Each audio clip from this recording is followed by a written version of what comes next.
What is up? I got a little bit of news for you tonight. I only got 6 tabs open, so it's not too awful crazy. Might actually get out of here a little quick tonight. Not a lot. I mean, there is a lot, but at the same time, it's just a lot of it's just repeating the same old kind of crap that has been going on. And I try to pick stories that are a little more, I don't know, not so mainstream because there's, how many people are talking about Gail King and Katy Perry. There's a lot of people talking about that. I don't give a damn. I mean, I think it's stupid, but that's about the end of it. I think it's stupid. So, interesting though, this first article I got with Mel Gibson. I mean, he's long asked for the truth about 9/11. This isn't something that just popped up. But got an article here. Let me have a sip of coffee and a vape, and we'll dig into it.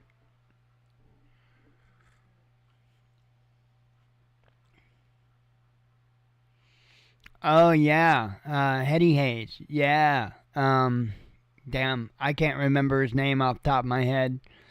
So, and the reason why I haven't went real big into that, and my apologies for not, I didn't, and I didn't think to even think about explaining myself.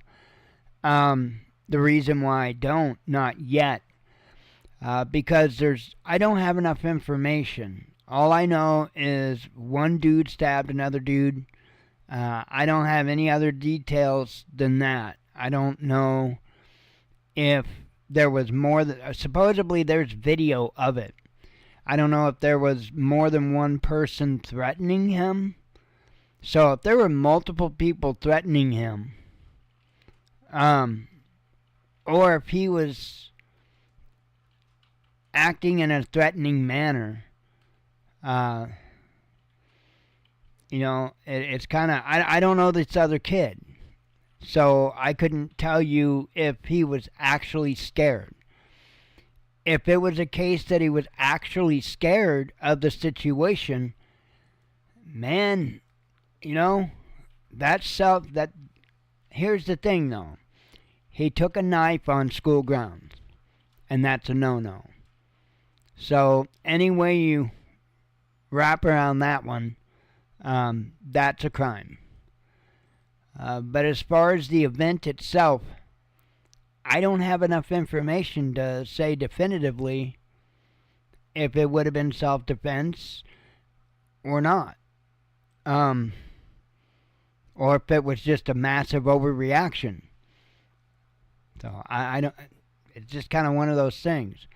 I could see, absolutely could see a kid, a teenager, just typically be in fear, especially if other people, supposedly this white kid, and I don't know it to be the truth, so like I said, I don't have facts, but supposedly he was known for being an asshole, just straight up. I don't know if that's true. If it's rumor. There's just not enough information out yet. And so that's why I haven't talked about that, because that's one of those getcha things to where people's got to pick theirs. And I'm sorry, I don't just pick a side just because I got to pick a side. There's right and wrong. And I don't care if somebody's white, black, Hispanic, Chinese. It doesn't matter. There's right and there's wrong. And it's the same with religions and every damn thing else in life. There is right and wrong. And it's really that simple. But the truth of the matter is, you have to know the truth. You have to know what happened in order to make that call. And without video or something like that, or hearing any type of in-depth description of what went on, there's no way for me to know. So it's one of those things that does a real good job at dividing people. And I think that's why, to be honest, I think that's why they push it. I mean, they do it every time. Every single time they do it. If they have something that could be viewed, hell, look at Michael Brown. Hands up, don't shoot. Remember that? And the cat that was choked to death for selling cigarettes. I can't remember his name off the top of my head. In New York City. Can't remember his name. So there's been several. And then there's been some that there should have been more hell raised about, but there wasn't. And that was because, unfortunately, I'm just going to be honest, because of his race. I mean, it is what it is. And I can't... Philip Castile was his name. I do remember his name. He had a license to carry, and he had a weapon on him. And, he told the cop. Anyway, the fucking cop just shot him. I mean, didn't give him a chance to show him his concealed carry card, nothing. That's what he was going for, was his concealed carry card and his identification. And the cop just fucking shot him. And the only reason the cop knew there was a gun in the car was because he asked. The cop asked. And he said, yeah. And he started reaching for his concealed carry. Cop just killed him. Now, I'm sorry. That deserves hell being raised. But, again, I've seen video. I know the facts on that. So, I don't know on this situation. Apparently there's video. I don't think it's out there, and if I'm mistaken on that, let me know. But I have heard that the police do have video. I don't know that anybody else has seen it yet. The public. So, if and when they release that, I will most certainly discuss it more. That's just a crazy situation.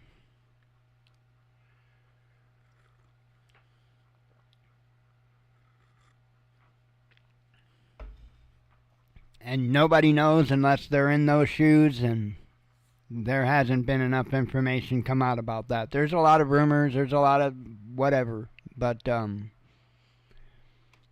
we'll find out. Due time.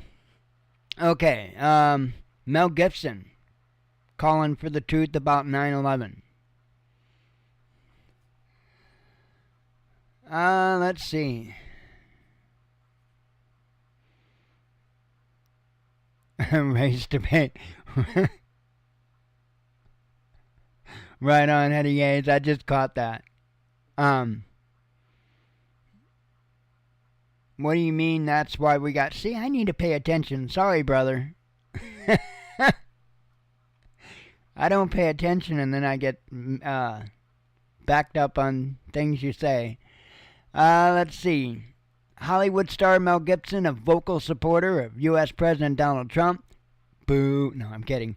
Hey, he spoke today. He did a conference today. Right on. Right on. That is what I expected of him when he got in that position. So as long as his actions are true to his words, right on. Anyway, Mel Gibson has urged the American government to reveal the truth about 9/11 terrorist attacks. The Australian-born actor shared a clip from journalist Tucker Carlson's interview with former Congressman Kurt Weldon, which was published on Monday. The tragedy that took place nearly 25 years ago might be the biggest scandal in American history, Gibson wrote on X on Tuesday. On September 11, 2001, al-Qaeda terrorists hijacked 4 passenger airliners and crashed them into the Twin World Trade Center skyscrapers in Manhattan. A third plane struck the Pentagon building, and a fourth crashed into a field in Pennsylvania. Nearly 3,000 people were killed.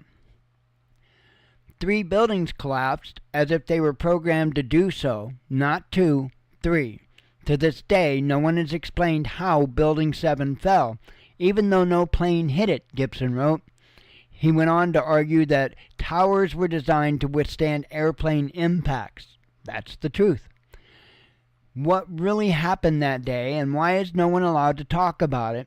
Enough with the fear. It's time for the truth about 9/11, about history, about all of us, Gibson added in his post. According to the National Institute of Standards and Technology, Building 7 collapsed because of fires ignited by debris from one of the towers hit by the plane. And remember, folks, jet fuel can't melt steel beams. Let's see. In his interview, Weldon dismissed the label of conspiracy theorist, implying that the CIA and the government are skilled at cover-ups. You know, what gets me as reporters who call people conspiracy theorists, well, that's all the agency does. They're the ones who create the conspiracies, the former politician argued.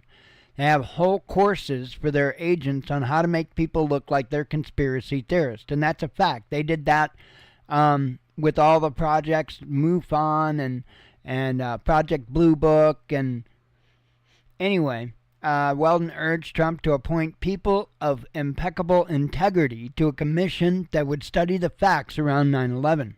I agree.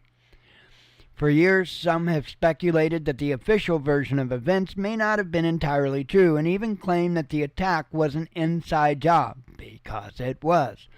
Authors and activists have tried to poke holes in the 2004 report by the 9/11 Commission set up by U.S. Congress. You know, that comic book? The 9/11 Commission concluded that none of the measures adopted by the U.S. government from 1998 to 2001 disturbed or even delayed the progress of the Al-Qaeda plot. So,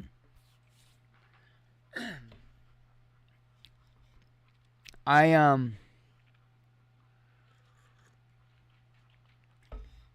know that I paid very close attention when that happened. Very close. And about all this conspiracy stuff, hang on a second. Let me just put in 9/11 Twin Tower. Yeah, we'll try that first. And I'll put in images here.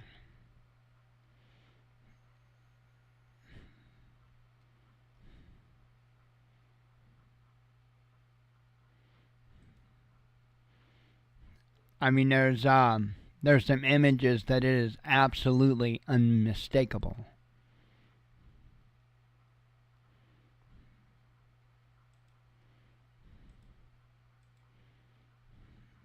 Nah.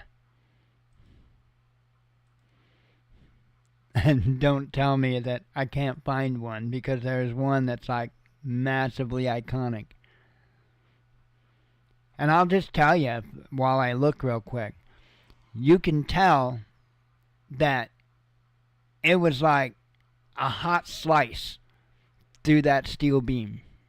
I mean, it was plain as day, like a hot slice through the beam. No, that doesn't happen like that naturally. That don't happen from a plane hitting. No. Nope. That's got to be something in the area of thermite.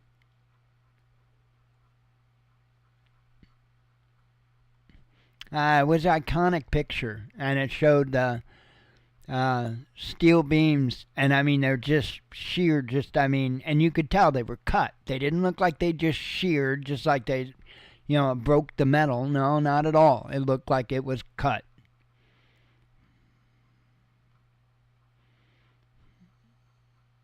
Dang it, man. Oh well, I've looked long enough. Anywho.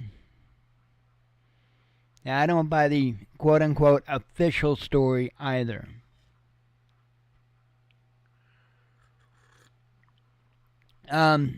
Next up, I just actually read an article a little bit ago about Sheen. Is it Sheen or Shine?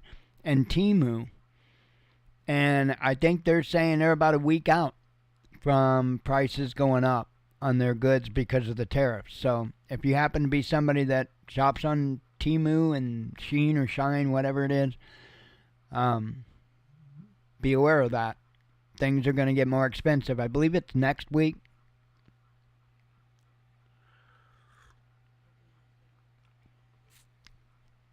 Let's see. Fail safe. Well, here's the thing, right? There's a lot of interesting factoids surrounding 9/11. Like there was a crew that was working on stuff, and what the hell was it? I think it might have been cameras, for the security cameras. And I think they were, I don't know if stairwells or what it was that they were working in. But the areas that they were working in were where the damn steel girders are. So that's awful interesting. And then there's just a whole other bunch of interesting stuff with that. For one, they weren't from, Afghanistan and Iraq. They were from Saudi Arabia. That's kind of an important detail. There's just a lot of it. And then I'll just put it this way. There was an entire group of people that was told not to show up at work that day. And I just find that interesting. I just find it very interesting. So we'll see if we get anything out, and we'll see if they actually come clean. I'm not going to hold my breath. I'm still waiting to see some serious jazz on Epstein. So,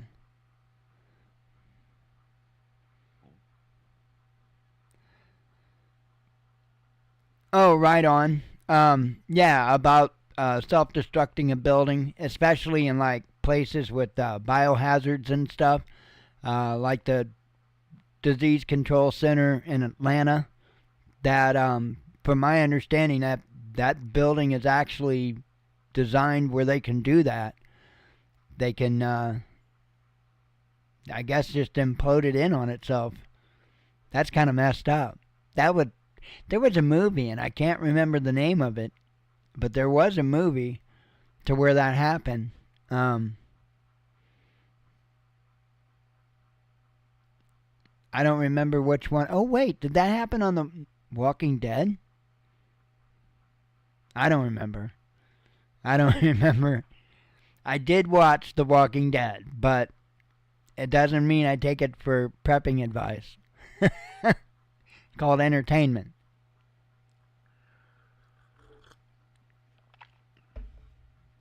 I thought there was another movie too, though. Anyway. So, I was telling you about the Sheen, Shine, and the Temu thing. Apparently, the U.S. is threatening China with a 245% tariff. Says Chinese imports to the U.S. could face tariffs as high as 245%, according to a White House fact sheet released on Tuesday.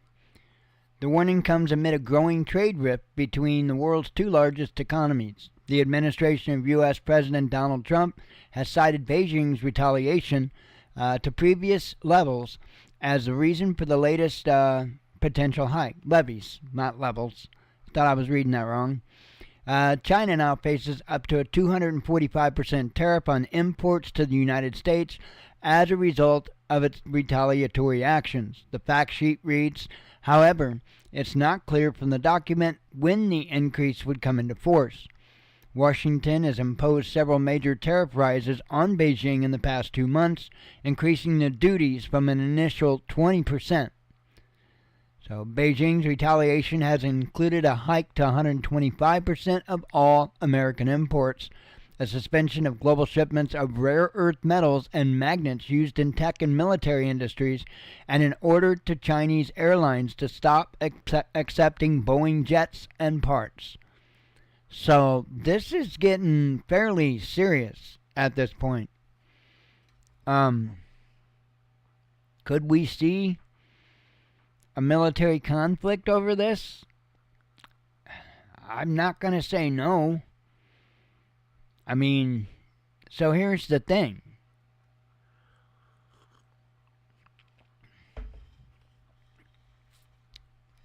Right, Hetty Hayes. Here's the thing.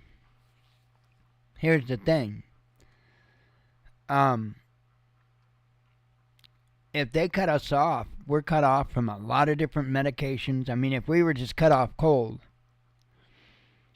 that would really hurt us. And man, if there are some countries that could take out our grid, it would be China and Russia. And I don't think that if our grid was taken out, say by a cyber attack, I don't see the United States launching on Russia. I think it would be maybe more likely they would respond in kind and maybe take out Russia's power grid. Would it escalate to nuclear weapons? That I don't know. But I don't think that the first response on either side of anything would be just to launch nukes. Not at this point. Plus, they've got a whole boatload of other weapons to choose from. So, we just don't get to hear about the fun stuff. But we'll see. I mean, if we quit, like you were saying, if we quit buying from them, that's going to put them in such a financial spot. They're going to be screwed. Their economy will collapse. And it would be a pretty serious collapse. I could see I could see China. I don't know where they'd start it, to be honest. Who knows? It is an interesting thought, though, and it is something that I reassess every single day because I think it's important to.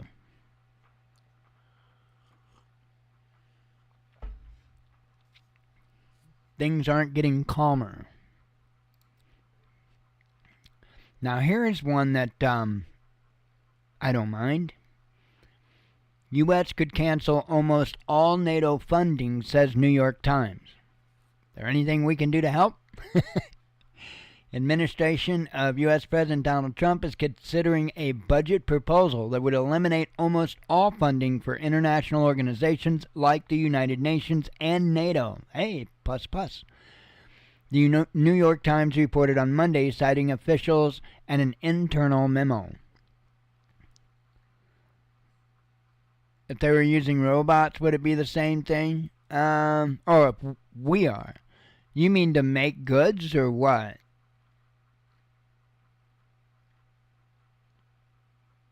I mean, are you talking about a fight with?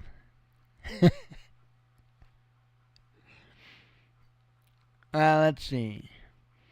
The initiative is part of a plan that would see the State Department's budget reduced by nearly 50%.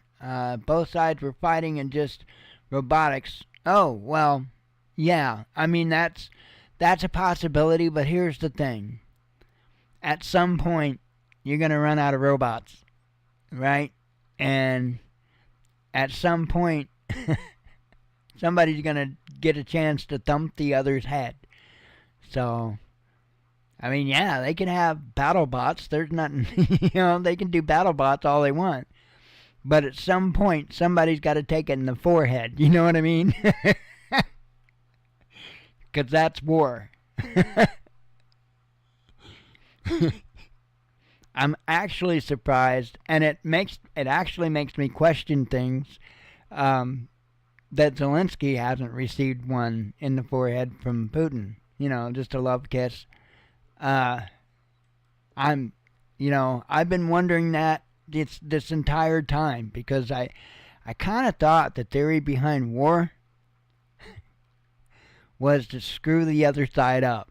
And Russia could have did a lot of things that they didn't do that would have made it a very lopsided fight and completely unfair. And they did not do that. Putin was, I would call what he did was measured. He could do a lot. Look at the Orishnik. There's a lot he could do. But he's abstained from really messing them up. He can take out Zelensky anytime he wants. Let's see. The initiative is part of a plan that would see the State Department's budget reduced by nearly 50%, two unnamed officials told the outlet. It also reportedly suggests curtailing international peacekeeping operations, all of the State Department's educational and cultural exchanges, and defunding humanitarian assistance and global health programs by more than 50%. Sounding good. It is unclear whether Secretary of State Marco Rubio is on board with the plan. AP sources have confirmed the proposal but stressed that it must undergo multiple rounds of review before being submitted to Congress for approval. One senior U.S. official cited by the agency called the budget outline aggressive in its cost-cutting goals. Yeah, well. You know what else is aggressive? The IRS, when they come to your door to collect the taxes, and you tell them to kiss your ass. Things are going to get aggressive. You better bet that. Hang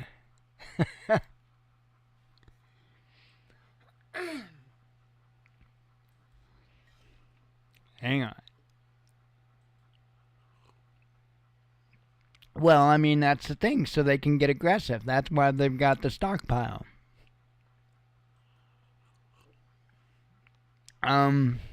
Well, maybe not the first time they come to your door.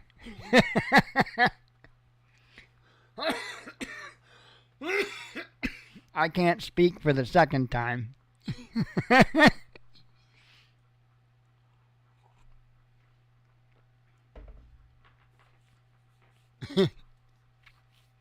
Hope you got thick windows. Oh, man.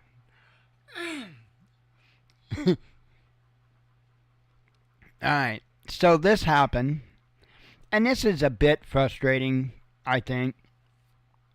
Trump asked Elon Musk's secret Pentagon meeting in pure outrage. Apparently this is a thing. After news that the briefing was reported in the New York Times, Trump angrily canceled it, saying, "What the F is Elon doing there? Make sure he doesn't go," an unnamed top official told Axios. The official said that POTUS will still very much loves Elon, but there are some red lines. Elon has a lot of business in China and he has good relations there, and this briefing just wasn't the right thing, said the official. In March, Trump vehemently denied the Times report, calling the publication fake news and saying the story was completely untrue in a ranting Truth Social post. At the same time, Musk was also upset, calling the story pure propaganda on his X account, and said, "I look forward to the prosecutions of those at the Pentagon who are leaking maliciously false information to New York Times. They will be found."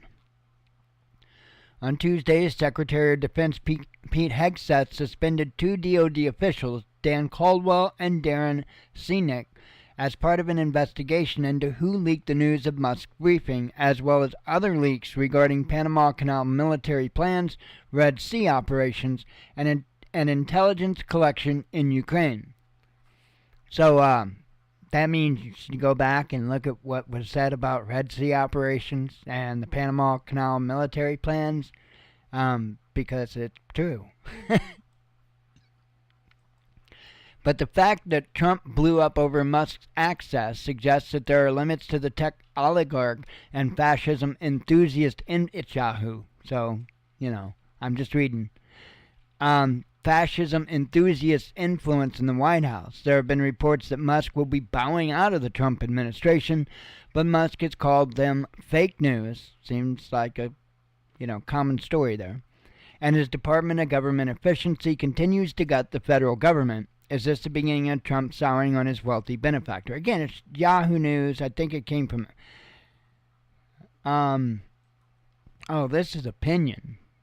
Okay, but I did see the actual article, nonetheless. This is marked as opinion, in all fairness. But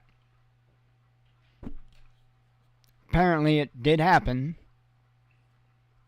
And I looked at the information, not somebody's opinion of it. This next one. Oh, God. I'm blowing through these. It's like 8:30. I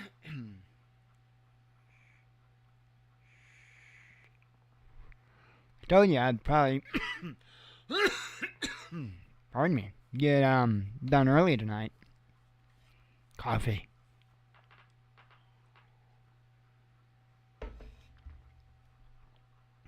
And my watch is charged. One of my pod e-cigs is charged.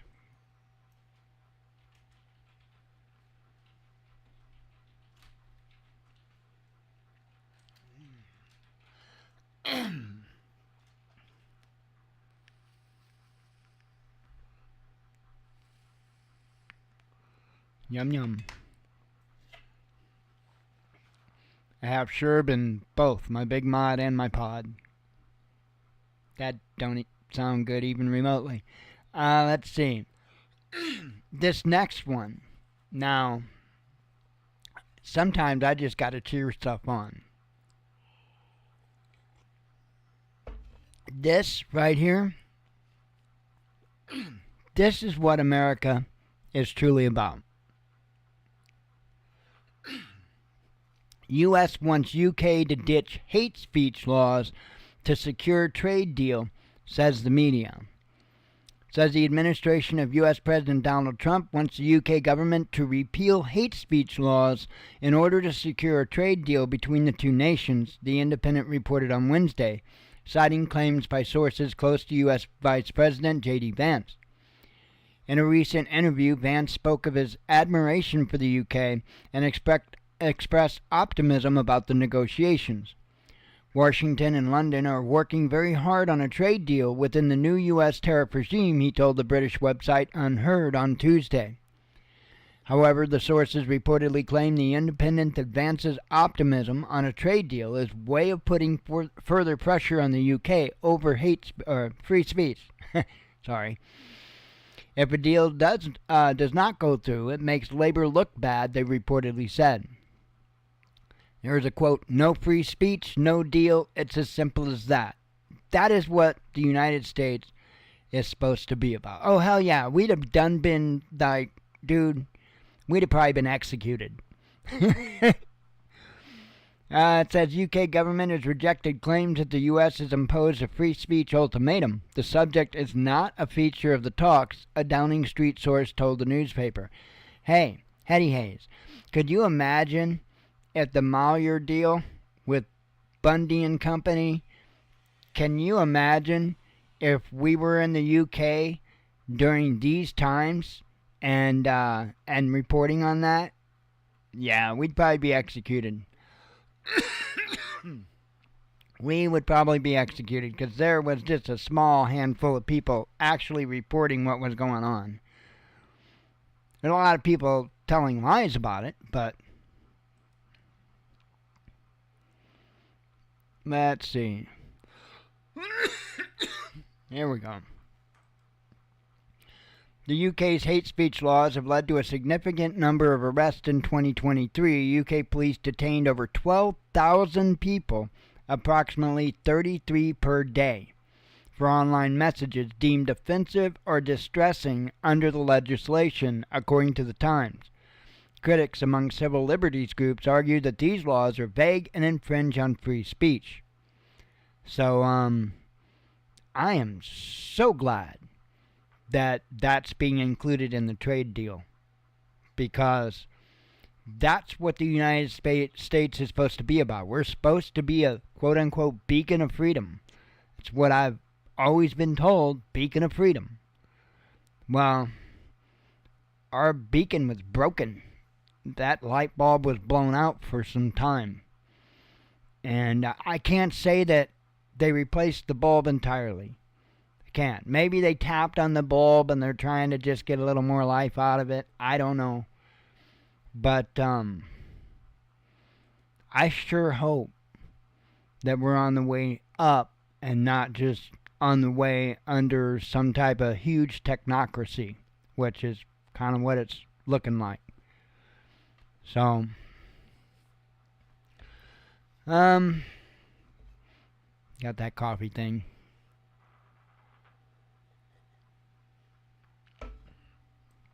I am down to the last story.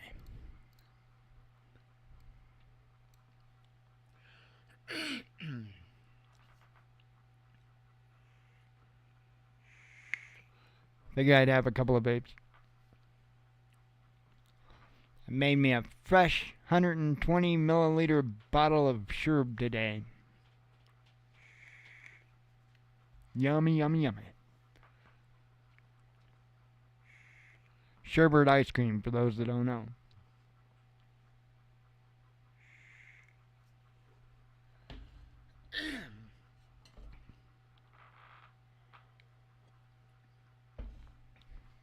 All right.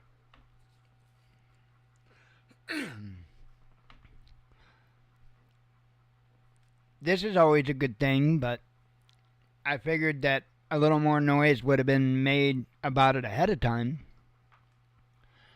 U.S. shuts down Biden-era censorship agency.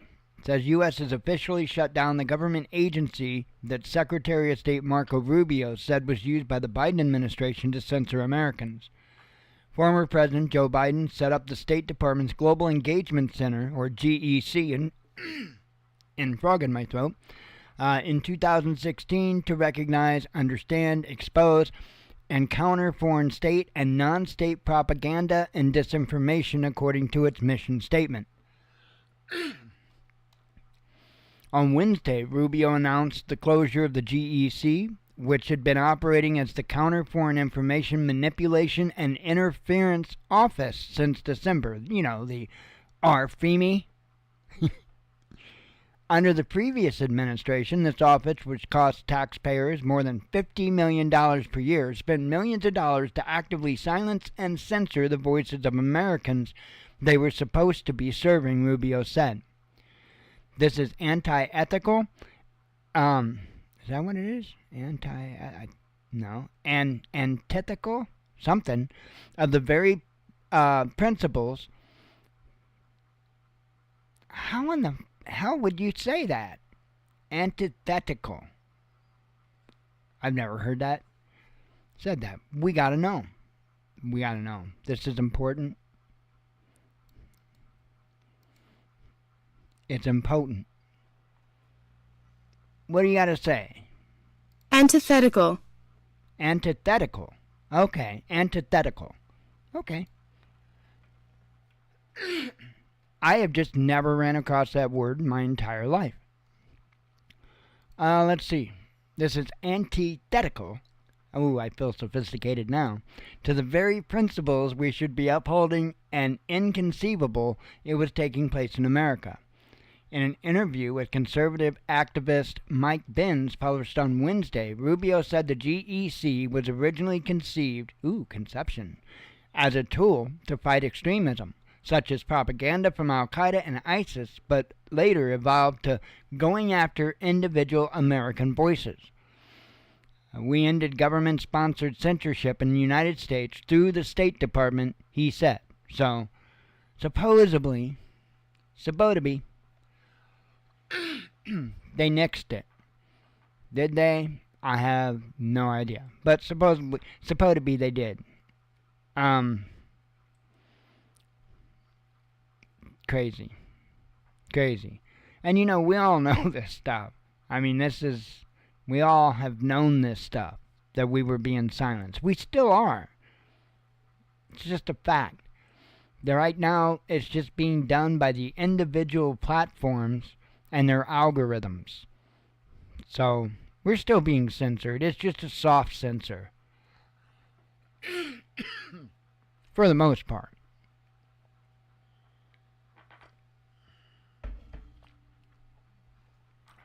And honestly, that could be absolutely as dangerous as just being cut off.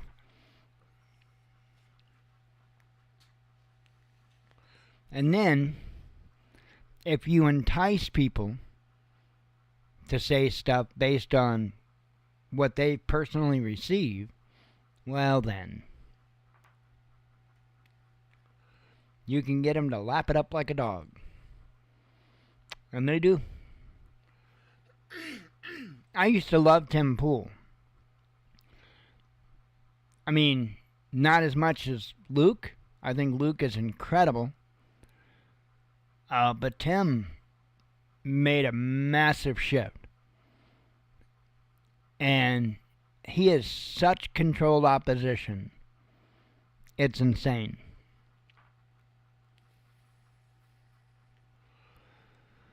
Anyway, I am done with articles, and I think I'm going to sneak out of here. And get some sleep. Tired. So, anyway, I'm going to run out, and God willing, I'll see you cats tomorrow night. And we'll finish up the week. I got a jack working today. I got front brakes to do on a car Friday. So, keeping a little busy. Alright, folks. Peace, heady A's. I will catch you all later. Shalom.